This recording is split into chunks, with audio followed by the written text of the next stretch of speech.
বিসমিল্লাহির রহমানির রহিম। ন্যাশনাল কলেজের অনলাইন ভিত্তিক শ্রেণী শিক্ষা কার্যক্রমে তোমাদের আবারও স্বাগতম জানাচ্ছি। প্রিয় শিক্ষার্থীরা, আশা করছি তোমরা সবাই ভালো আছো, আর তোমাদের দোয়ায় আমিও আল্লাহর অসীম কৃপায় ভালো আছি। প্রিয় শিক্ষার্থীরা, আজকে আমি ক্লাসটি নিতে চাচ্ছি, অর্থাৎ জীববিজ্ঞান দ্বিতীয় পত্রের একাদশ অধ্যায় জেনেটিক্স হতে, অর্থাৎ জিন তত্ত্ব হতে তোমাদের সাথে আমি আলোচনায় এসেছি। তো প্রিয় শিক্ষার্থীরা, আজকের ক্লাসটি একাদশ ও দ্বাদশ উভয় শ্রেণীর জন্যই আজকের ক্লাসটি লাইভে উপস্থিত হয়েছে নেওয়ার জন্য। তো শিক্ষার্থীরা, গত ক্লাসে আমি জীববিজ্ঞান এই উক্ত অধ্যায়ের বিভিন্ন টপিক নিয়ে আলোচনার মাঝে গত ক্লাসটি ছিল মেন্ডেলের প্রথম সূত্রের ব্যতিক্রম হিসেবে আমি আলোচনা করেছিলাম অসম্পূর্ণ প্রকটতা নিয়ে, এবং মেন্ডেলের প্রথম সূত্র আলোচনা হয়েছে, এবং ব্যতিক্রম হিসেবে আমি অসম্পূর্ণ প্রকটতা নিয়ে আলোচনা করেছিলাম। তোমরা জানো, অসম্পূর্ণ প্রকটতা হিসাবে আমি উদাহরণ দিয়েছিলাম। মেন্ডেলের উদাহরণ হিসাবে সন্ধ্যা মালতী ফুল নিয়ে আলোচনা করেছিলাম। তো আজকে আমি আরও কিছু ব্যতিক্রম নিয়ে আলোচনা করব প্রথম সূত্রের। তো শিক্ষার্থীরা, তোমরা আমাকে অবগত করো যে ক্লাসটি ঠিক মতন দেখা যাচ্ছে কিনা। তো আমি এখন যেটি আলোচনা করব সেটি হচ্ছে সমপ্রকটতা, অর্থাৎ মেন্ডেলের আরেকটি ব্যতিক্রম, প্রথম সূত্রের ব্যতিক্রম হচ্ছে সমপ্রকটতা, যার অনুপাত হচ্ছে 1:2:1। অর্থাৎ এখানেও আমরা 3 ধরনের বৈশিষ্ট্য দেখতে পাবো, এবং যাদের যোগফল হচ্ছে 4। মেন্ডেলের প্রথম সূত্রটা হওয়ার কথা দুই ধরনের বৈশিষ্ট্য আসবে, অর্থাৎ 3:1, অর্থাৎ 3টি একরকম বৈশিষ্ট্য আসবে, আর একটি হচ্ছে ব্যতিক্রম যার যোগফল হচ্ছে 3+1=4। কিন্তু এখন আমি যেটা আলোচনা করব সেখানে 3 ধরনের বৈশিষ্ট্য আসবে এবং যাদের যোগফল 4। যেহেতু যোগফল 4, সেজন্য আমি বলবো এটা মেন্ডেলের প্রথম সূত্র। কিন্তু যেহেতু এখানে 2 রকমের বৈশিষ্ট্যের পরিবর্তে 3 ধরনের বৈশিষ্ট্য এখানে আসছে, তাই আমি বলবো সেটা মেন্ডেলের প্রথম সূত্রে অবশ্যই ব্যতিক্রম। তো আমি এখন যেটা আলোচনা করব সেটা হচ্ছে সমপ্রকটতা, অর্থাৎ শিক্ষার্থীরা তোমরা লক্ষ্য করো, এটা হচ্ছে কোডমিনেন্স। সমপ্রকটতা, মেন্ডেলের ব্যতিক্রম সূত্র সমপ্রকটতা। সমপ্রকটতা বা কোডমিনেন্স, যাকে বলা হয় কোডমিনেন্স, যার অনুপাত হচ্ছে 1:2:1। তো শিক্ষার্থীরা, এই কোডমিনেন্স বা সমপ্রকটতা হিসাবে আমি উদাহরণ হিসেবে মোরগ মুরগি দিয়ে তোমাদের সামনে তুলে ধরব। তো এখানে যদি আমি একটা উদাহরণ আগে দিয়ে নিচ্ছি, তারপরে আমি ব্যাখ্যা যাব। তো শিক্ষার্থীরা, এখানে পিতাটা হচ্ছে, অর্থাৎ মোরগের বর্ণটা হচ্ছে কালো এবং মুরগি হচ্ছে সাদা। তাহলে আমরা মেন্ডেলের সূত্র অনুযায়ী, প্রথম সূত্রে আমরা দেখেছিলাম কি, যে লম্বা এবং খাটো, পিতা লম্বা হলে মা খাটো হলে, অথবা পিতা বর্ণ কালো হলে মায়ের বর্ণ যদি সাদা হয়, তাহলে তাদের সন্তানেরা হচ্ছে কি, বা প্রথম বংশধরে ছিল কি, সবাই কালো হবে, তবে বাবার মতো কুচকুচে কালো না। কিন্তু এখানে কিন্তু তাই হওয়ার কথা ছিল, কিন্তু কালো মোরগ আর সাদা মুরগির মধ্যে ক্রস করানোর পরে রেজাল্টটা ভিন্ন আসছে। তাহলে সমপ্রকটতা কি? অর্থাৎ সমপ্রকটতা হচ্ছে দুইটি ভিন্ন মানে সমপ্রকটতা হচ্ছে বিপরীত বৈশিষ্ট্য সম্পন্ন দুইটি জীবের মধ্যে যদি ক্রস করানো হয়, অর্থাৎ সমসংস্থ ক্রোমোজোমে একই লোকাসে অবস্থিত দুটি বিপরীত বৈশিষ্ট্য জীবের মধ্যে যদি ক্রস করানো হয়, তাহলে প্রথম বংশধরে উভয়ের কোনো একক কোনো বৈশিষ্ট্য প্রকাশিত না হয়ে উভয়ের বৈশিষ্ট্যই সমানভাবে প্রকাশিত হবে প্রথম বংশধরের ক্ষেত্রে। অর্থাৎ আমি আবার বলছি, পিতা এবং মাতা উভয়ই বিপরীত বর্ণ বিশিষ্ট হওয়া সত্ত্বেও প্রথম বংশধরে কোনো সন্তানই কালোও হবে না, সাদাও হবে না।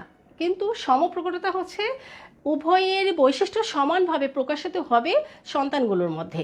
অর্থাৎ কালো এবং সাদা মিলে কি হচ্ছে, ছোপ ছোপ বিশিষ্ট, অর্থাৎ মুরগির পালকগুলো হবে কালো এবং সাদা সংমিশ্রিত হয়ে একটু ছোপ প্রিন্ট টাইপের, কালোর মধ্যে সাদা প্রিন্ট, এরকম বৈশিষ্ট্য। তাহলে এখানে কি বোঝাচ্ছে, যে বাবা এবং মায়ের বৈশিষ্ট্যগুলো, অর্থাৎ প্রকট এবং প্রচ্ছন্ন উভয় বৈশিষ্ট্য মিলিতভাবেই এখানে একটি বিশেষ বৈশিষ্ট্য প্রকাশিত হয়েছে, মানে এখানে প্রচ্ছন্ন বৈশিষ্ট্য এবং প্রকট বৈশিষ্ট্য উভয় সমানভাবে প্রকাশিত হয়েছে, যার ফলে মোরগ বা মুরগির পালকগুলো হচ্ছে প্রথম বংশধরের ক্ষেত্রে কালোর মধ্যে সাদা প্রিন্ট। তাহলে আমি সমপ্রকটতা হিসাবে মোরগের জিনতাত্ত্বিক ব্যাখ্যা দিচ্ছি মোরগ মুরগির।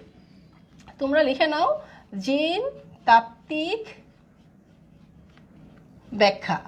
শিক্ষার্থীরা অবশ্যই তোমরা খাতা কলম পেন্সিল রাবার সব নিয়ে রেডি থাকবে। তো জিনতাত্ত্বিক ব্যাখ্যা ক্ষেত্রে আমি মোরগ মুরগির ক্ষেত্রে এখানে আমি ধরছি যে কালো বর্ণের জন্য মোরগ মুরগির কালো বর্ণের জন্য দায়ী মোরগের কালো বর্ণের জন্য দায়ী জিন। তাহলে কালো বর্ণের জন্য দায়ী প্রকট জিন কি ধরছি, যেহেতু কালো তাহলে আমি ব্ল্যাক নিচ্ছি, ব্ল্যাকের বিটা এখানে আমি ধরে নিচ্ছি। অনেক কিছুই ধরা যায়, তাহলে ক্যাপিটাল বি কালো বর্ণের জিনোটাইপ। তোমরা আগের উদাহরণগুলো থেকে ধরাটা শিখে ফেলেছ। জিনোটাইপ হচ্ছে ক্যাপিটাল বি। এখন সাদা বর্ণের জন্য দায়ী জিন, সাদা বর্ণের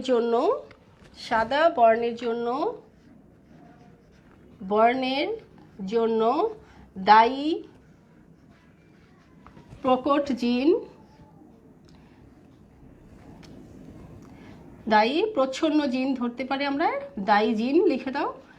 দায়ী জিন হচ্ছে স্মল বি, আর সাদা বর্ণের জিনোটাইপ হচ্ছে স্মল বি। প্রথম বংশধর একই সিস্টেম, তোমাদের আগে যা লিখেছো সেটাই। প্রথম বংশধর বোঝাতে আমরা ব্যবহার করি কি F1 জনু, মানে প্রতিনিধি বা বংশধর অর্থাৎ সন্তান। আর দ্বিতীয় বংশধরকে আমরা ধরে নিই F2 জনু। আচ্ছা শিক্ষার্থীরা, এবার তোমরা লক্ষ্য করো F1 জনু আর F2 জনু। এখন আমি এই কালো মোরগের সাথে সাদা মুরগির মধ্যে ক্রস করাবো এবং আমরা তার সততা প্রমাণ করব যে সমপ্রকটতা কিভাবে আসছে। তো শিক্ষার্থীরা, আমি বোর্ড কিন্তু মুছেই লিখবো, তোমরা আমার সাথে সাথে মুছে ফেলবে।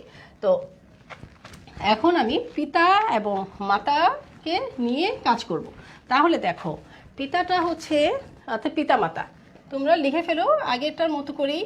পিতা মাতা অর্থাৎ প্রথম প্যারেন্টস মানে P1। এদের ফিনোটাইপ তোমরা জানো, আমি বলেছিলাম ফিনোটাইপ মানে হচ্ছে বাহ্যিক বৈশিষ্ট্য। আমরা যা দেখি কোনো ব্যক্তিকে আইডেন্টিফাই করি সেটা হচ্ছে বাহ্যিক বৈশিষ্ট্য। তো এখানে ফিনোটাইপ আমরা দেখছি যে পিতার ফিনোটাইপটা হচ্ছে, পিতাকে আমরা এইভাবে চিহ্ন ব্যবহার করতে পারি। তো পিতাটা হচ্ছে কালো মোরগ, মানে মোরগটা হচ্ছে কালো। তার সাথে ক্রস করাবো মাতার চিহ্নটাকে আমরা স্ত্রীলিঙ্গটাকে এইভাবে প্রকাশ করি এবং সেটা হচ্ছে বর্ণটা সাদা। আচ্ছা, মা হচ্ছে সাদা আর বাবা হচ্ছে কালো। তো সেক্ষেত্রে কালো এবং সাদা, তা ফিনোটাইপ পরে কি আসবে অবশ্যই তোমরা জেনে গেছো, জিনোটাইপ যদি আমরা না নেই তাহলে কিন্তু আমরা ক্রস করাতে পারবো না। জিনোটাইপটা হচ্ছে কি লেটারগুলো দিয়ে আমরা যে ধরে নিচ্ছি, জিনটাকে আমরা বিভিন্ন লেটার দিয়ে প্রকাশ করি, সেটাই হচ্ছে জিনোটাইপ। তাহলে এখানে জিনোটাইপ বলতে আমরা কালোর জন্য ক্যাপিটাল বি আর সাদার জন্য নিচ্ছিলাম এটা বিপরীত লেটার অর্থাৎ স্মল লেটার দিয়ে আমরা ব্যবহার করছিলাম সাদা মুরগির ক্ষেত্রে। তো আমরা নিয়েছি। এখন আমরা কি করব বলো তো? গ্যামিট ব্যবহার করব। তো গ্যামিটটা কি করব? এখানে যে জিন দুটি আছে প্রত্যেকটা একটা গ্যামিট, একই রকমের দুইটা গ্যামিট বাবার ক্ষেত্রে, মোরগের ক্ষেত্রে এবং মুরগির ক্ষেত্রেও আমরা একই ধরনের গ্যামিট নিয়েছি। জিনোটাইপের মধ্যে একই রকম গ্যামিট ছিল। তো এখন আমরা কি করব তোমরা জানো, বরাবরের মতো আবার ক্রস করাবো। ক্রস করানোর পরে যে রেজাল্ট আসবে সেটা হচ্ছে প্রথম বংশধর, অর্থাৎ তাদের সন্তানগুলো, সেখানে মোরগ বা মুরগি যাই জন্ম হোক তাদের পালকের বর্ণটা কি আসছে সেটা আমরা দেখব। তাহলে দেখো এখানে এই বাবার ক্যাপিটাল বি গ্যামিটের সাথে অর্থাৎ জিনের সাথে স্মল বি এর যখন ক্রস হবে তখন ক্যাপিটাল বি স্মল বি। একইভাবে আরেকটি বাবার এই গ্যামিটের সাথে আরেকটি মায়ের আরেকটি গ্যামিটের ক্রস করলে ক্যাপিটাল বি স্মল বি। আবার রয়ে গেল আরেকটি গ্যামিট বাবার, সেই গ্যামিটের সাথে আবার ক্রস হবে মায়ের এই গ্যামিটটি, তার ক্যাপিটাল বি স্মল বি। একইভাবে আমরা বসাবো ক্যাপিটাল বি আসছে স্মল বি আসছে। তো এইটা হচ্ছে জিনোটাইপ। F1 জনু অর্থাৎ প্রথম বংশধরের কি আসছে, এটা জিনোটাইপ। তোমরা জানো যে যে লেটার দিয়ে আমরা জিনোটাইপকেই প্রকাশ করছি, তো এটি হচ্ছে জিনোটাইপ।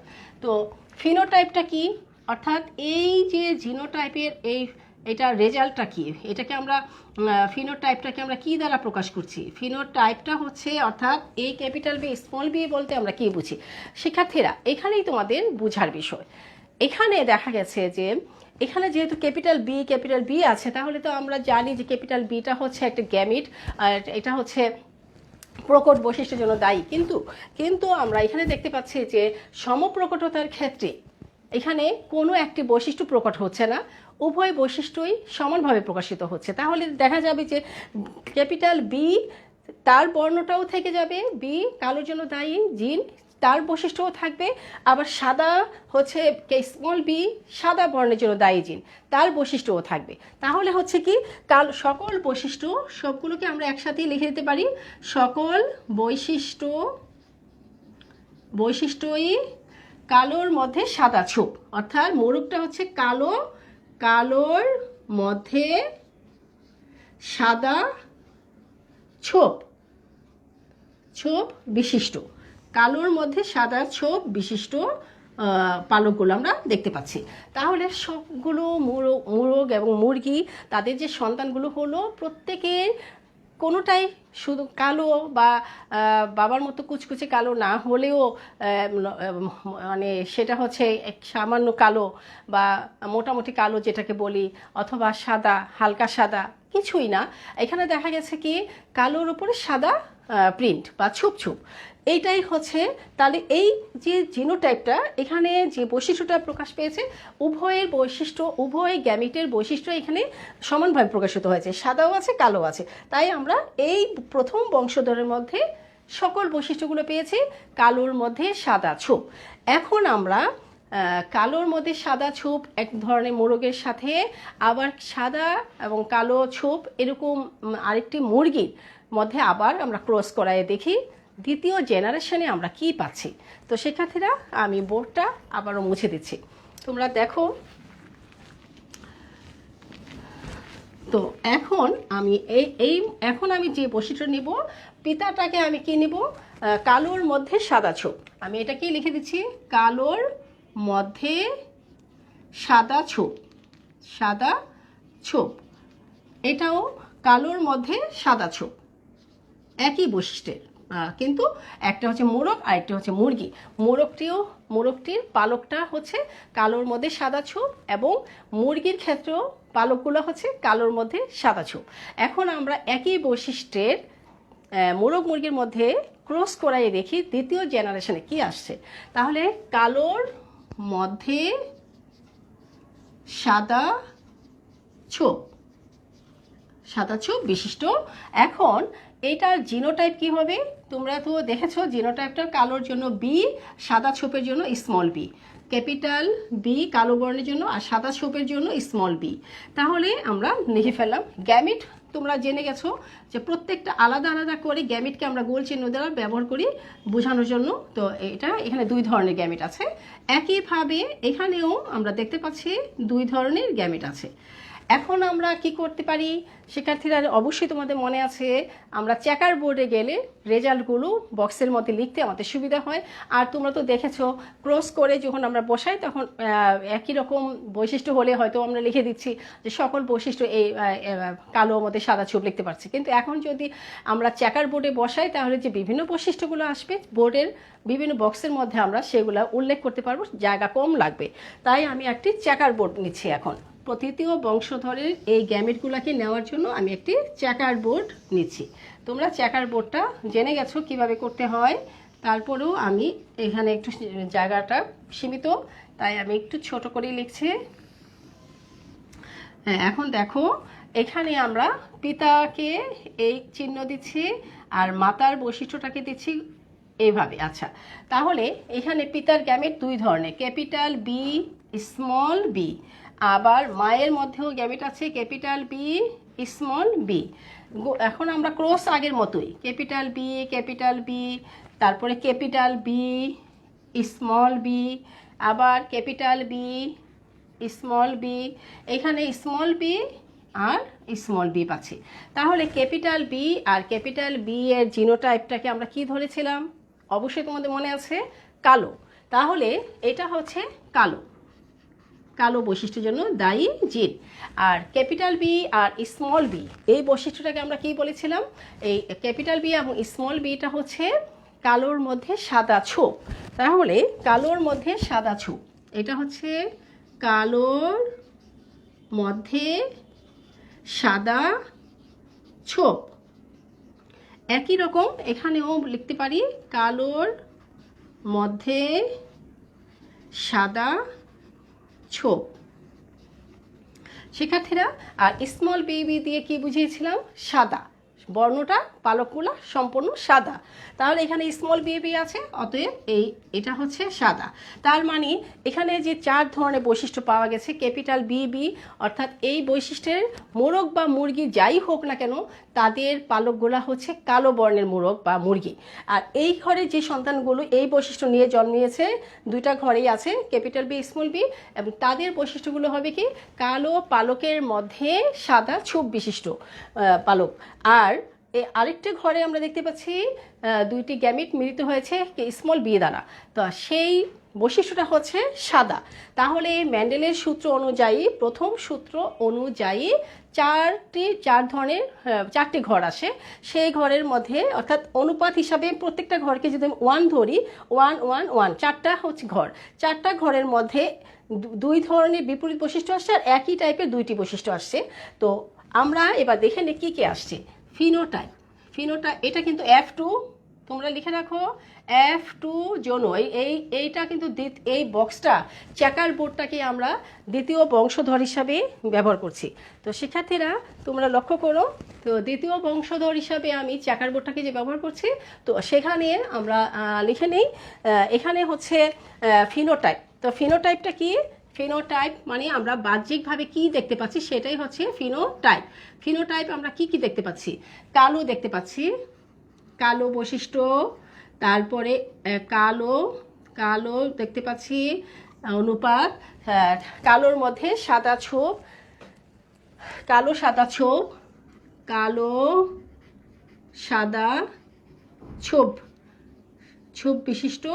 আর পাচ্ছি সাদা, পালকগুলো শুধুই সাদা বর্ণের। এখন অনুপাত যদি আমরা লিখি, অনুপাতগুলো যদি অনুপাত হচ্ছে কালোর অনুপাত 1, কালো সাদা অনুপাত হচ্ছে 2, আর হচ্ছে সাদার অনুপাত হচ্ছে 1, এবং যোগফল কি হচ্ছে? যোগফল যদি করি 1 যোগ 2 যোগ 1 সমান 4।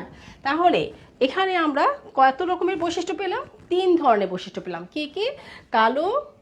কালো সাদা কালোর মধ্যে সাদা ছোপ, কালো সাদা ছোপ আর হচ্ছে সাদা। তাহলে মেন্ডেলের যে প্রথম সূত্র, যে প্রধান সূত্রটি, সেখানে কিন্তু ছিল দুই ধরনের বৈশিষ্ট্য, অর্থাৎ 3:1, অর্থাৎ তিনটি ঘর হচ্ছে একই বৈশিষ্ট্যের আর একটি ঘর হচ্ছে ব্যতিক্রম। তাহলে 3 যোগ 1 করলে হয় কত? 4। কিন্তু এখানে কিন্তু যোগফল 4ই আসছে। যেহেতু যোগফল 4 আসছে, তাই টোটালটা কিন্তু মেন্ডেলের প্রথম সূত্রকেই অনুসরণ করছে। কিন্তু ব্যতিক্রম হচ্ছে এই জন্য যে 3:1 না হয়ে 1:2:1 হচ্ছে, অর্থাৎ কালো সাদা, কালো ছোপ আর সাদা। শিক্ষার্থীরা, এই হচ্ছে সমপ্রকটতা। তাহলে তোমরা আশা করি বুঝতে পেরেছো। তো শিক্ষার্থীরা, এখন আমি আরেকটি মেন্ডেলের প্রথম সূত্রের ব্যতিক্রম নিয়ে আলোচনা করব, সেটি হচ্ছে লিথাল জিন। তাহলে আমি বোর্ডটা মুছে ফেললাম। লিথাল জিন নিয়ে একটু আগে বলে নিই। লিথাল জিন মানে হচ্ছে মারণাপন্ন জিন। মারণ, শিক্ষার্থীরা তোমরা লক্ষ্য করো, মারণ আর মরণ দুটি কিন্তু ভিন্ন। অর্থাৎ মারণ বলতে আমরা কি বুঝি, আমি তোমাদেরকে লিথাল জিন বোঝাতে তোমরা বোর্ডের লেখাটা শেষ করে ফেলো, উঠিয়ে ফেলো। তো শিক্ষার্থীরা, মারণ জিন আর মরণ কি পার্থক্য দেখো। মরণ হচ্ছে স্বাভাবিক মৃত্যু, যে মৃত্যুটা স্বাভাবিক সেটা হচ্ছে মরণ। কিন্তু মারণ হচ্ছে কাউকে মেরে ফেলা, হত্যা করা। তাহলে লিথাল জিন এমন এক ধরনের জিন যার উপস্থিতিতে অন্য একটি জীবের মৃত্যুর কারণ হয়, তাই একে বলা হচ্ছে লিথাল জিন। মেন্ডেলের প্রথম সূত্রের অনুপাতে আমরা আরেকটি ব্যতিক্রম সূত্র দেখতে পাবো। মেন্ডেলের প্রথম সূত্রের ব্যতিক্রম, সেটি হচ্ছে লিথাল জিন বা মারণাপন্ন জিন। এই লিথাল জিনের ক্ষেত্রে দেখা গেছে যে এখানে আমরা দেখতে পাবো যে চারটি ঘরের মধ্যে, মানে 25%, 4টি ঘরের তোমাদের নিশ্চয়ই মনে আছে, প্রতিটা ঘরকে আমরা 25% ধরি। তো 25, 25, 25, 4, 25, 100। তো এর মধ্যে দেখা যাবে যে 25% মৃত জন্মাবে, আর 2% আর বাকি 3% জীবিত থাকবে। তবে বাকি 3%-এর মধ্যে 2 ভাগ একরকম হবে, আরেকটি হচ্ছে ব্যতিক্রম হবে। তাহলে যেগুলো মৃত্যুবরণ করছে তাকে আমরা কাউন্টিংয়ে ধরি না, কারণ জীবিত জীবেরই কাউন্টিং হয়, মৃত জীবেকে সেটা থেকে বাদ দিয়ে দেওয়া হয়। তাহলে 25% যেহেতু মৃত্যুবরণ করছে, তাহলে আর 75% থেকে যাচ্ছে। তো 75%-এর মধ্যে 50% হচ্ছে এক টাইপের, আর 25% হচ্ছে আরেক টাইপের। এখন যদি আমরা প্রত্যেকটাকে 25 দিয়ে ভাগ করি, তাহলে হচ্ছে 4টা বক্সের মধ্যে 4টা ঘর, তার মধ্যে 1% মৃত্যুবরণ করছে, আর 2% হচ্ছে একরকম বৈশিষ্ট্যের, আর 1% হচ্ছে ভিন্ন বৈশিষ্ট্যের। উদাহরণ হিসাবে আমি এবার ইঁদুর দিয়ে ব্যাখ্যা করব।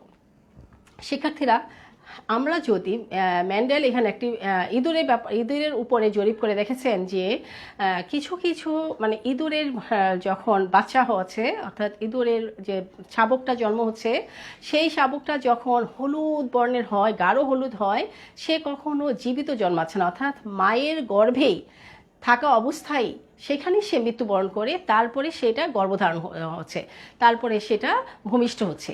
তাহলে বিজ্ঞানীরা লক্ষ্য করলেন যে গাঢ় বর্ণের যে ইঁদুরটা জন্ম দিচ্ছে, সেগুলো সবই মায়ের গর্ভে মৃত্যুবরণ করে জন্মাচ্ছে কেন। এবং দেখা গেছে যে পুরুষ ইঁদুরটা যদি আমরা গাঢ় হলদে বর্ণের যেহেতু মৃত্যুবরণ করে জন্ম নিয়েছে, তাহলে গাঢ় হলুদ বর্ণ ইঁদুরকে পাওয়া সম্ভব না, কারণ সে তো মায়ের গর্ভে মরেই তো জন্মাচ্ছে, তাকে আমরা কখনো জীবিত অবস্থা পাচ্ছি না। কিন্তু হলদে বর্ণের মানে হলদে ভাব, অর্থাৎ হলদে ভাবটা আসে, সেরকম এক পুরুষ ইঁদুরের সাথে যদি মেটে বর্ণের স্ত্রী ইঁদুরের মধ্যে আমরা ক্রস করাই, তাহলে প্রথম বংশধরের মধ্যে দেখব সকল ইঁদুরগুলোই একরকম, মানে সেখানে দেখা যাবে কি, ওখানে ওই বৈশিষ্ট্যের মধ্যে দেখা যাবে যে হলদে ভাব আর মেটে কারণে আমরা হলদে ভাব, অর্থাৎ হলদে ভাব পুরুষ ইঁদুরের সাথে হলদে ভাব স্ত্রী ইঁদুরের মধ্যে আমরা ক্রস করাবো। যেহেতু এখানে আমরা গাঢ় হলদে বর্ণের কোনো ইঁদুর পাচ্ছি না, এবং মেটে কালার ইঁদুর দিয়ে আমরা গাঢ় বর্ণের ইঁদুরের মধ্যে ক্রস করে কোনো লাভ নেই। তো আমরা কি করব, এখানে ব্যতিক্রম হিসেবে আমরা ক্রস করাবো হলদে ভাব পুরুষ ইঁদুরের সাথে হলদে ভাব স্ত্রী ইঁদুরের মধ্যে ক্রস করাবো। ক্রস যদি করাই, তাহলে দেখা যাবে যে সেখানে আমরা দেখতে পাবো যে 1% অর্থাৎ 25% আসছে, একটি ঘরে 25% হচ্ছে গাঢ় হলুদ বর্ণে ইঁদুরে জন্মাচ্ছে, আর বাকি দুই ঘরে 50% হচ্ছে হলদে ভাব ইঁদুরে জন্মাচ্ছে, আর মেটে বর্ণে 25%, অর্থাৎ 1:2:1। 1:2 যেহেতু মৃত্যুবরণ করে জন্মাচ্ছে, তাকে বাদ দিলে 2:1 থাকে। তো শিক্ষার্থীরা, তাহলে লিথাল জিন কি? লিথাল জিন হচ্ছে মারণাপন্ন জিন, যে জিনের উপস্থিতিতে অন্য একটি জিন জীবের মৃত্যুর কারণ হয়, তাকে বলা হচ্ছে লিথাল জিন। আমি যদি তোমাদেরকে আরেকটু সহজ করে বলি, মায়ের গর্ভে অর্থাৎ হলুদ বর্ণের জন্য দায়ী জিন যে ইয়েলো মানে হলুদ, এর জন্য আমরা জিনটাকে যদি ওয়াই ধরি, তাহলে মায়ের হলদে ভাবের ইঁদুরের আরেকটি ওয়াই বর্ণ অর্থাৎ দুইটি প্রকট ওয়াই যখন পাশাপাশি হচ্ছে, তখনই এদের মৃত্যুবরণ হচ্ছে। অর্থাৎ গাঢ় প্রকট, দুইটি প্রকট একত্রিত হলেই সেই সন্তানটি আর টিকে থাকতে পারছে না, ফলে মায়ের গর্ভে মৃত্যুবরণ করছে। তো শিক্ষার্থীরা, এই বৈশিষ্ট্যটা প্রকাশ করার জন্য আমি তোমাদের বইয়ের থেকে যে চিত্রটি আছে, আমি সেই চিত্রটি আগে তুলে ধরছি, তারপরে আমি তোমাদেরকে ব্যাখ্যায় নিয়ে যাব। দেখো শিক্ষার্থীরা, এই যে এখানে দেখো, এই যে ইঁদুরটা দেখো, এখানে যে গাঢ় হলুদ বর্ণটা হচ্ছে প্রথম যে বর্ণটা আমরা দেখতে পাচ্ছি, সেটা হচ্ছে গাঢ় হলুদ। তো এইখানে গাঢ় হলুদটা, এখানে এই গাঢ় হলুদটা হচ্ছে এটা কিন্তু গাঢ় হলুদ। হ্যাঁ, এই গাঢ় হলুদ, আর এই পরের দুইটা হচ্ছে হালকা হলদে। হ্যাঁ, এরা হচ্ছে হলদে ভাব, আর এই পাশেটা মানে এটা মেটে কালার। তো এখানে আমরা দেখতে পাচ্ছি সে বেঁচে যাচ্ছে, এবং শঙ্কর কালো দুইটি বেঁচে যাচ্ছে। এই শঙ্কর কালো আর এই শঙ্কর কালো বেঁচে গেছে, এটা গাঢ় হলুদ বলে, এটা মরে যাচ্ছে, আর এটা হচ্ছে মেটে কালার বলে, এটাও বেঁচে যাচ্ছে। তো এই ছবিটা তোমরা একটু লক্ষ্য করো। এখন আমি এই বৈশিষ্ট্যটা লিখে তোমাদেরকে আমি ব্যাখ্যা করব। শিক্ষার্থীরা, আমি আগে ব্যাখ্যা করি, তারপর আবার চিত্রটি তোমাদের সামনে তুলে ধরবো। তো দেখো এবার, এখন আমি যেটা প্রকাশ করব সেটা হচ্ছে লিথাল জিন। এটাও হচ্ছে মেন্ডেলের প্রথম সূত্রের ব্যতিক্রম। মেন্ডেলের প্রথম সূত্রের আরেকটি ব্যতিক্রম হচ্ছে লিথাল জিন। অনেকবার তোমাদের বোর্ড পরীক্ষায় এই লিথাল জিনটি এসেছিল, আর বুঝে নিলে অবশ্যই তোমরা পারবে। এইখানে তোমরা একটু ব্যতিক্রম পাবে, সেটা হচ্ছে লিথাল জিনের ক্ষেত্রে আমরা প্রকট জিনটা অর্থাৎ প্রকট কালো বা হলুদ এই বর্ণ আমরা পাবো না। তাহলে শিক্ষার্থীরা দেখো, ধরা যাক এই জিনতাত্ত্বিক ব্যাখ্যা আমি দিচ্ছি। তো মরণাপন্ন জিনকে বলা হচ্ছে লিথাল জিন। এটা হচ্ছে লিথাল জিন। লিথাল জিন বা মারণ জিন এর অনুপাত হচ্ছে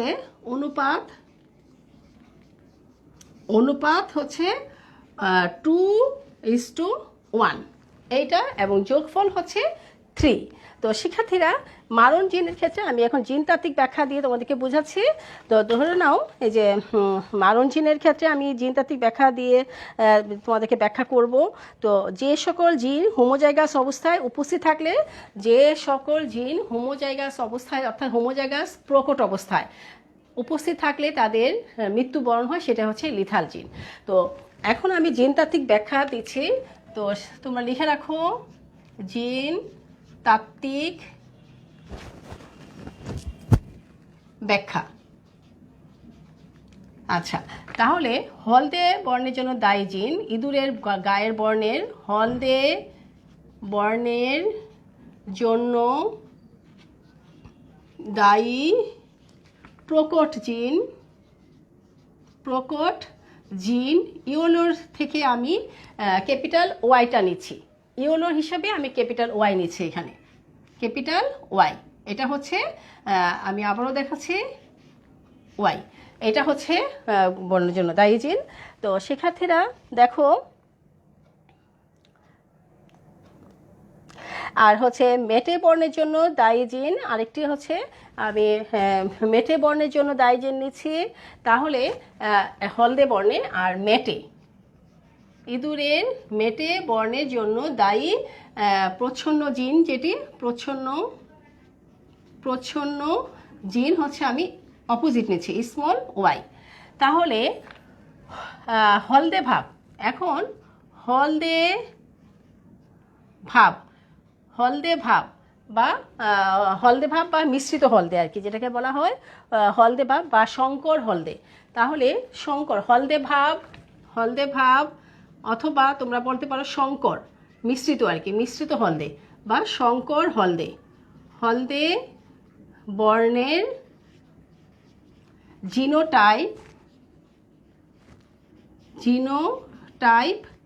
জিনোটাইপ তো তোমরা জানো, দুইটি জিন একত্রিত মিলিত হয়ে জিনোটাইপ প্রকাশ করে।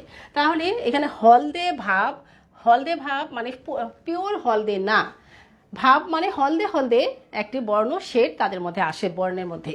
তাহলে আর হলদে ভাব এখানে তাহলে ক্যাপিটাল ওয়াইয়ের সাথে স্মল ওয়াই এই দুইটা মিলেই কিন্তু হলদে ভাব হবে। তাহলে হলদে ভাবের সংকর হলদে বর্ণের জিনোটাইপ বা হলদে ভাব বা সংকর হলদে বর্ণের জিনোটাইপ হচ্ছে ক্যাপিটাল ওয়াই স্মল ওয়াই।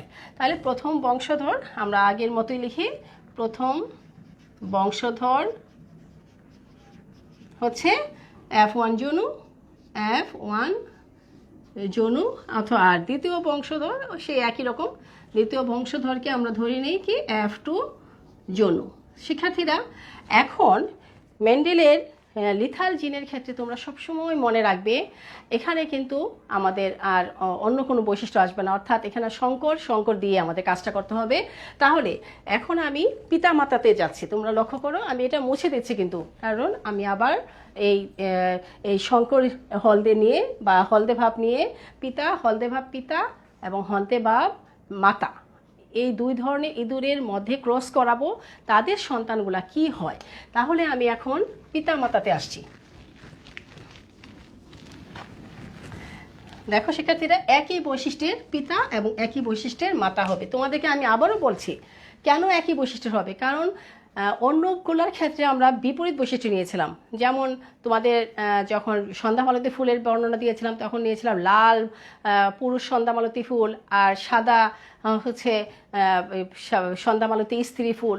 আবার যখন আমি মেন্ডেলের প্রথম সূত্রটি ব্যাখ্যা করেছিলাম সেখানে নিয়েছিলাম কালো বর্ণের পিতা এবং সাদা বর্ণের মাতা, এরকম বিপরীত ছিল। কিন্তু এখানে কেন আমরা বিপরীত পাচ্ছি না, কারণ এখানে বিপরীত পেতে গেলে তো আমার গাঢ় হলুদ বর্ণের ইঁদুর লাগবে। গাঢ় হলুদ বর্ণের ইঁদুর তো আমরা মৃত অবস্থায় পাচ্ছি, তো মৃত অবস্থায় তো বরাবরই কাউন্ট হচ্ছে না। আর যদি আমরা হলদে পাই সেটা হলদে ভাব, অর্থাৎ গাঢ় হলদে না, মিশ্রিত হলদে, অর্থাৎ এখানে এটা হচ্ছে হলদে ভাব বা সংকর হলদে। তাহলে আমরা এবার হলদেটা নেওয়ার জন্য আমরা মিশ্র হলদেটা নিব। পিতা মাতা নিয়ে নাও এবার, পিতা মাতা P1। ফিনোটাইপ হচ্ছে বৈশিষ্ট্যটা হচ্ছে কি পিতার আমরা জানি এই চিহ্ন ব্যবহার করছি হলদে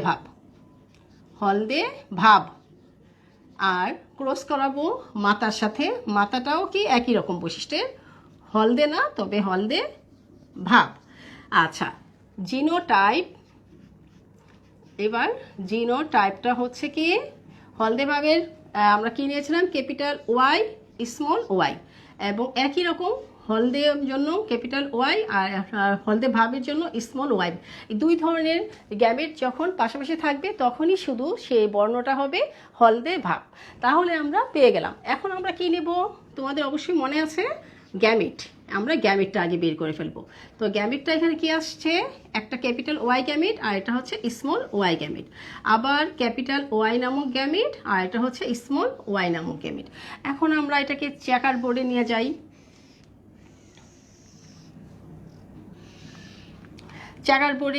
চেকার বোর্ডে যদি আমরা নেই তাহলে আমরা কি পাচ্ছি দেখো, এখন আমরা সেখানে পিতাটাকে তো আমরা এইভাবে চিহ্ন দিই, মাতাটাকে এইভাবে চিহ্ন দিচ্ছি। তো পিতা আমরা পাচ্ছি কয়টা gamete, capital Y small y, capital Y small y. আচ্ছা, এই দুইটাকে যখন এই পিতার ক্যাপিটাল ওয়াই নামক গ্যামেটের সাথে যদি মাতার ওয়াই নামক গ্যামেটটার প্রকট গ্যামেটের সাথে যদি পিতার প্রকট গ্যামেট ওয়াই হলুদের জন্য দায়ী সেই জিনের সাথে যদি মায়ের যে প্রকট গ্যামেটের মধ্যে ওয়াই ছিল সেটার যদি ক্রস হয় তাহলে আসবে ক্যাপিটাল ওয়াই, আর ক্যাপিটাল ওয়াইয়ের সাথে এখানে স্মল ওয়াই হবে। আবার ক্যাপিটাল ওয়াই স্মল ওয়াই গুণ হবে এই গ্যামিট আর এই গ্যামিট স্মল ওয়াই। শিক্ষার্থীরা ক্যাপিটাল ওয়াই আর ক্যাপিটাল ওয়াই দ্বারা আমরা কি বুঝি? এটা গাঢ় হলুদ। তাহলে এটা হচ্ছে গাঢ় হলদে যাকে আমরা মৃত পাচ্ছি। তার মানে এই বৈশিষ্ট্যর যে সন্তানটা জন্ম হচ্ছে সে সাথে সাথে মায়ের গর্ভে মৃত হয়ে তারপরে জন্মাচ্ছে। তারপরে যখন জন্মাচ্ছে তখন দেখা যাচ্ছে যে গায়ের রঙটাও অনেক হলুদ, কিন্তু সে জীবিত না। এরপরে হচ্ছে আমরা মেটে হালকা হলদে অর্থাৎ শঙ্কর হলদে বা হলদে ভাব। এটা হচ্ছে হলদে ভাব। এখানে আমরা হলদে ভাব, এটাও হলদে ভাব। আচ্ছা, এই পালা। আর এটা হচ্ছে মেটে বর্ণের মেটে। এখন দেখো তাহলে এখানে আমরা কি পাচ্ছি? ফিনোটাইপ পাচ্ছি আমরা কয় ধরনের? ফিনোটাইপ পাচ্ছি গাঢ় হলদে, এটা কিন্তু এটা F1 জন্য গাঢ় হলদে ইস্টু হলদে ভাব আর পাচ্ছে কি মেটে বর্ণের। এখন দেখো গাঢ় হলদে যেটা সেটাকে কিন্তু আমি এখানে পাশে মৃত লিখে দিব, কারণ সে তো মৃত অবস্থায় জন্মাচ্ছে। আর এটা হচ্ছে এখন আমাদের অনুপাতগুলো দেখি কোনটার অনুপাত কি। অনুপাত হচ্ছে গাঢ় হলদে বর্ণের অনুপাত হচ্ছে 1:, হলদে ভাব হচ্ছে 2:, মেটে হচ্ছে 1। আমরা পাশাপাশি লিখে দিই 1:2:1। যোগফল হচ্ছে এখন যোগফল করলে আমরা কি পাচ্ছি? যোগফল হচ্ছে 1+1 হলো মৃত, এটাকে আমরা যোগ করতে পারছি না, 2:1।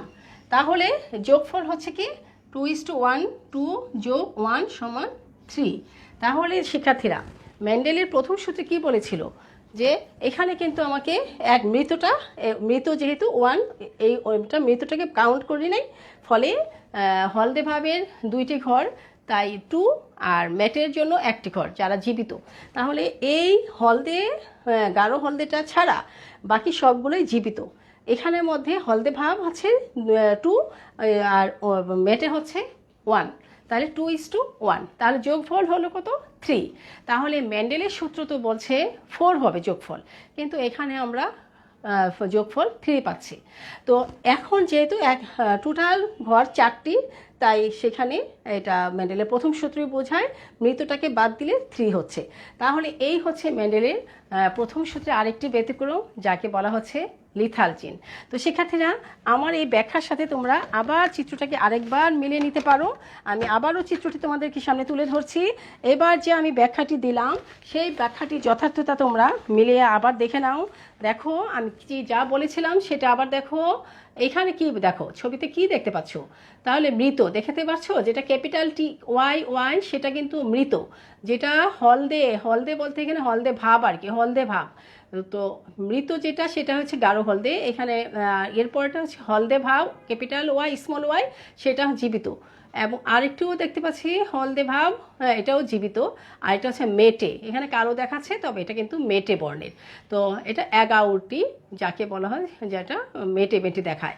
তো চিত্রের মধ্যে আমরা এরকম কালারটা অ্যাকুরেট পাচ্ছি না, তবে ধরে নাও যে এখানে গাঢ় হলদেটা মারা যাচ্ছে, মৃত অবস্থায় জন্মাচ্ছে বলে তাকে উল্টো দেখাচ্ছে।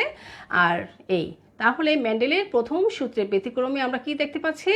যে লিথাল জিনের ক্ষেত্রে 2:1, 3টি ঘর জীবিত, তার মধ্যে হলদে ভাব 2 ঘর আর 1 ঘর হচ্ছে বাদামি বর্ণের।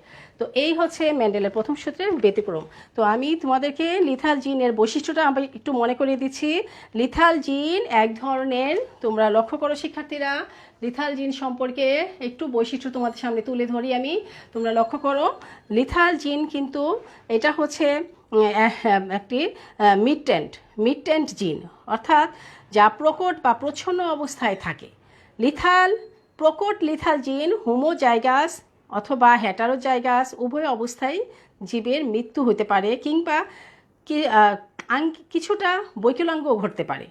শিক্ষার্থীরা এই লিথাল জিনের আরেকটি বৈশিষ্ট্য হচ্ছে জাইগোট অর্থাৎ ভ্রূণ অবস্থায় জীবটি মারা যাবে, এবং লিথাল জিনের প্রভাবে অনেক সময় আমাদের এই মারা যাওয়ার কারণটি অনেক সময় আমাদের চোখে পড়ে না, কিন্তু এটা কোনো ক্ষেত্রেই জীবের বয়স বৃদ্ধির সাথে সাথে এর প্রকাশটা ঘটতে থাকে। অনেক সময় আছে যে জাইগোট অবস্থায় এটা মারা যায়, যদি মারা নাও যায় তাহলে যখন জীবিত অবস্থায় থাকে তখন এরা বয়স বাড়ার সাথে সাথে তাদের দেহের বিকট একটি বৈশিষ্ট্য প্রকাশ পাবে।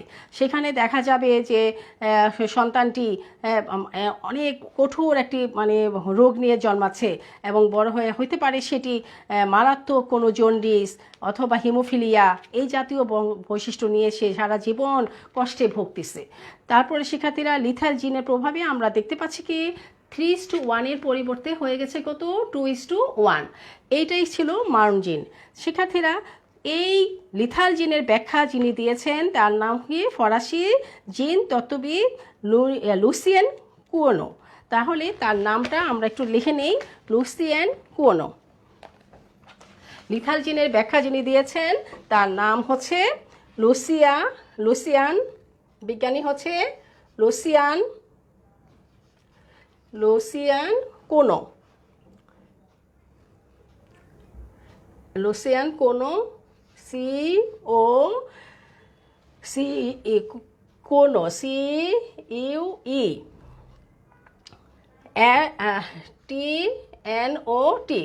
লিসিয়ানো কোনোট। আমি এখানে মুছে নিচে লিখছি, তোমরা দেখো স্পেস কম বলে আমি এই চাপা লিখতে চাইছিলাম, তা আমি একটু সরিয়ে দিচ্ছি, লুসিয়ানো কোনোট।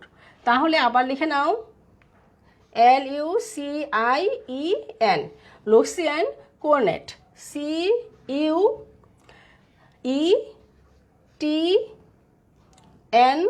CUETNOT। কত সালে এই ব্যাখ্যাটি করেছিলেন? 1900 হচ্ছে 1905 সালে। তাহলে দেখো বিজ্ঞানী হচ্ছে লুসিয়ান কোনোট 1905 সালে এই সুন্দর করে এই ব্যাখ্যাটি দিয়েছিলেন। লুসিয়ান কোনোট 1905 সালে এই ব্যাখ্যাটি দিয়েছিলেন অত্যন্ত চমৎকারভাবে। তো শিক্ষার্থীরা এই ফরাসি উনি কিন্তু কোন দেশের বিজ্ঞানী? উনি হচ্ছেন ফরাসি বিজ্ঞানী, উনি ফরাসি বিজ্ঞানী। তাহলে উনি হচ্ছেন ফরাসি বিজ্ঞানী। তাহলে তোমরা এটিও জানো যে দেশের নামটা ফরাসি বিজ্ঞানী, উনি ছিলেন কোন দেশের? ফরাসি। তো ফরাসি বিজ্ঞানী যার নাম হচ্ছে লুসিয়েন কোনেট 1905 সালে এই লিথাল জিনের চমৎকার একটি ব্যাখ্যা দিয়েছিলেন, যা এই ব্যাখ্যা অনুসারে আমাদেরকে অনেক কিছু মনে রাখার ব্যাপার আছে। আমি তোমাদেরকে বলছি শিক্ষার্থীরা, এই কোনোট কী করলেন? সর্বপ্রথম ইঁদুরের বর্ণের ক্ষেত্রে লিথাল জিনের উপস্থিতিটা লক্ষ্য করতে পারলেন। তো শিক্ষার্থীরা এই ফলে তিনি দেখতে পেলেন যে 2:1 হচ্ছে বারবার, এবং 1:2 মৃত্যুবরণ করছে। পরবর্তীকালে এই কোনোটের এই গবেষণা প্রমাণ করে যে দুটি হলুদ বর্ণের ইঁদুরের ক্রস করানো হলে 25% ইঁদুর ভ্রূণ অবস্থায় মাতৃগর্ভেই মারা যায়। তাই ফিনোটাইপিক অনুপাত 3:1 পরিবর্তে 2:1 হয়। তো শিক্ষার্থীরা এখানে আমাদের আরেকটু জানার বিষয় আছে, আমি সেটা তোমাদের সামনে তুলে ধরি, তাহলে তোমরা অবশ্যই বুঝতে পারবে। সেটা হচ্ছে এই যদি সন্তানটি মাতৃগর্ভে মৃত্যুবরণ নাও করে, ধরো আমাদের ক্ষেত্রে মানুষের ক্ষেত্রে যদি এরকম হয়, তোমাদেরকে আমি একটু উদাহরণ দিয়ে বুঝাই দেওয়ার চেষ্টা করছি। ধরো অনেক সময় আমরা শুনি যে রক্তের সম্পর্কের মধ্যে বিবাহ বন্ধনে আবদ্ধ হওয়াটা অনেক সময় বিপদ দেখায়। ধরো রক্তের সম্পর্কের মধ্যে যেমন খালাতো ভাই বোন বা চাচাতো ভাই বোন, ফুফাতো ভাই বোন, এর মধ্যে যদি অনেক সময় বিয়ে হয়, তাদের সন্তান যখন হয় তখন কিন্তু লিথাল জিনের ঘটনাটি ঘটার সম্ভাবনা আছে। অর্থাৎ এখানে যেহেতু রক্তের সম্পর্ক, তাহলে দেখা যাবে যে মা এবং বাবা উভয় তো রক্তেও একই বংশের, ফলে দেখা যাচ্ছে যে অনেক সময় সন্তানের মধ্যে প্রকট অবস্থায় সেটি বিরাজ করার পরে সন্তান যদি মৃত্যুবরণ নাও করে গর্ভ অবস্থায়, কিন্তু জন্ম যদি হয়ে যায়, জীবিত থাকে, তাহলে সে কিন্তু এর সারা জীবন একটি কথা দুঃখ নিয়ে সে তাকে বড় হতে হবে। অর্থাৎ দেখা যাবে সেই সন্তানটি কোনো না কোনো কঠিন রোগে আক্রান্ত হতে পারে, হিমোফিলিয়া অর্থাৎ ব্লাড ক্যান্সার, অথবা হতে পারে তার এমন মারাত্মক জন্ডিস যে জন্ডিসের কারণে সারা জীবন তাকে মানে একটি বিপদের মধ্যে জীবনটা পার করতে হবে এবং একটা সময় সে মৃত্যুবরণ করবে খুব অল্প বয়সী। তাহলে এটাই হচ্ছে বিজ্ঞানী যদিও সেটা ইঁদুরের উপর জরিপ করেছিলেন, পরবর্তীতে মানুষের মধ্যেও সেই ব্যাখ্যাটি চলে আসছে এভাবে যে রক্তের সম্পর্কের মধ্যে অনেক সময় বিয়ে হলে তাদের সন্তানদের মধ্যে এই 25% মানে কঠিন একটি রোগ নিয়ে আক্রান্ত হয় এবং সেটি তাকে সারা জীবন কাটিয়ে মানে বিপদের মধ্যেই বাবা মাকে টেনশনের মধ্যে রাখে এবং সন্তান বেঁচে থাকলে সারা জীবনের জন্য এটা অক্ষম হয়ে জন্মায়, অক্ষমতা নিয়েই বেঁচে থাকতে হয়। তো সেক্ষেত্রে আমরা এই ব্যাপারে অবশ্যই সচেতন থাকব। তো আজকে আশা করছি তোমরা সবাই ক্লাসটি ভালোভাবেই বুঝেছো এবং বাসায় ভালোভাবে পড়বে, ভালোভাবে খাতায় লিখে লিখে বোঝার চেষ্টা করবে। আশা করি তোমরা সবাই পারবে। সবাইকে আবারও শুভেচ্ছা জানিয়ে এবং পরবর্তী ক্লাস দেখার আমন্ত্রণ জানিয়ে আজকের মতো আমি এখানেই শেষ করছি। আল্লাহ হাফিজ।